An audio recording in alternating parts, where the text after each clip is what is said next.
संस्कृत में जैसे समास रहता है वैसे ही सेम टू सेम हिंदी में रहता है। ठीक, सबसे पहले समास का अर्थ होता है संक्षिप्त करना या उसको छोटे रूप में लिखना। परिभाषा क्या है? अर्थात दो पदों का ऐसा रूप जो पद को संक्षिप्त रूप धारण करे या पद का संक्षिप्त रूप धारण करे। जैसे उदाहरण में सुने होंगे दस आनंद। दस आनंद को क्या बोलते हैं हिंदी में? दस है आनंद जिसके या दस है सिर्फ जिसके।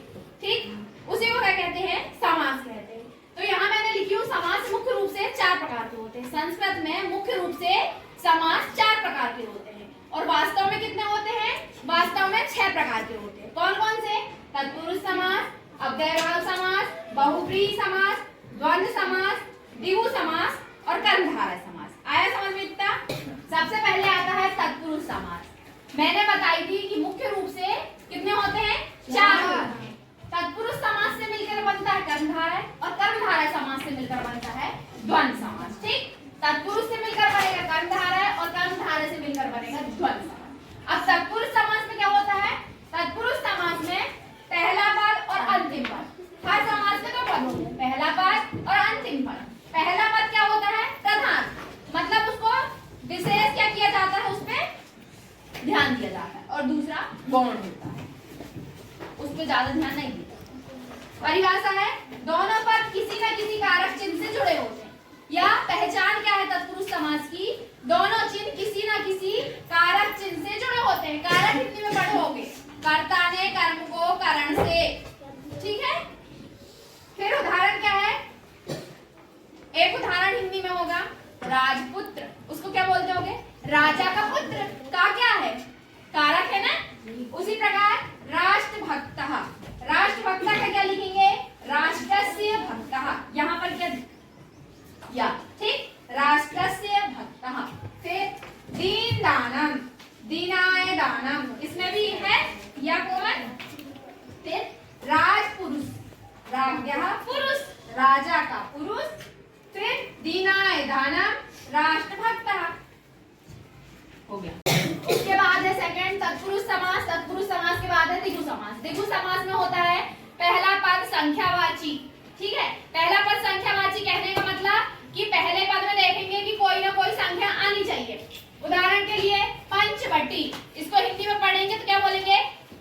5 वाटिकाओं का समूह। संस्कृत में क्या लिखेंगे? पंचानाम बटानाम समाहारा। उसके बाद त्रिभुवन, त्रिभुवन यानी त्रि यानी 3 का हो रहा है ना बोल। त्रिभुवन यानी त्रयाणाम भुवनानाम समाहारा। फिर अष्टाध्यायी, अष्टानाम अध्यायानाम समाहारा। इसमें कॉमन चीज क्या लिखी आपको? समाहारा। ठीक, एक पहचान है कि द्विगु समास में पहला पद संख्यावाची रहेगा और समाहारा।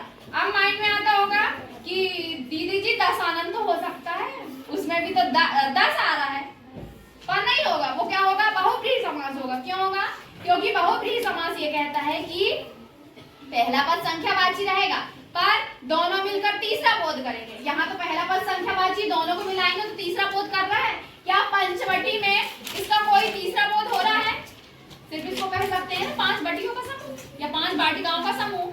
उसी प्रकार है द्वंद्व समास। इसमें दोनों पद प्रधान रहते हैं। राम लक्ष्मणो, रामः च लक्ष्मणः च।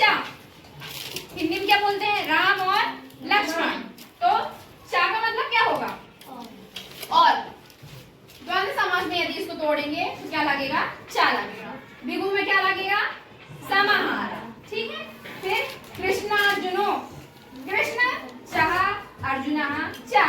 उसके बाद पितरो, पितरों का क्या होगा?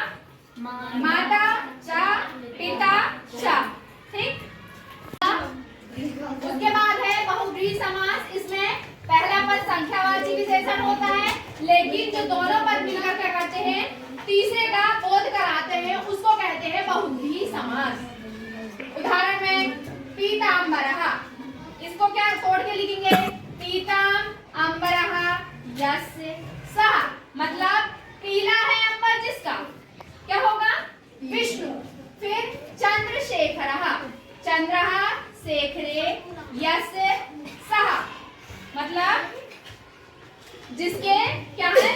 सिर शिखर पर या सिर पे जिसने चंद्रमा धारण किया हो। कौन है? शिव। फिर आता है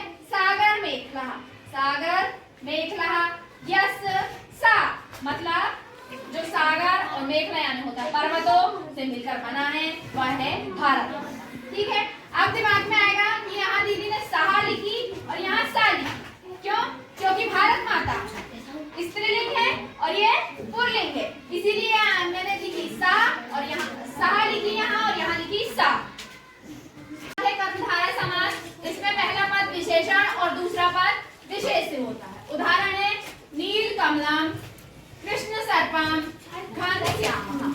नील कमलम को तोड़ेंगे तो नीलः कमलम, कृष्ण सर्पः कृष्णः सर्पः, घनश्याम का घनः श्याम।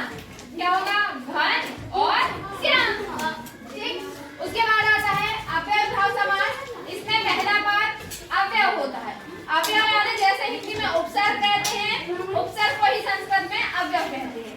ठीक। उदाहरण में है यथाशक्ति, प्रतिग्रहम, उत्कृष्टम। इसमें अव्यय होगा यथा, प्रति, उप। यथाशक्ति को तोड़ेंगे तो शक्ति, अनादि, क्रयम। प्रतिग्रहम को तोड़ेंगे तो ग्रहम, ग्रहम, प्रति। फिर उपकृष्णम को तोड़ेंगे तो कृष्ण से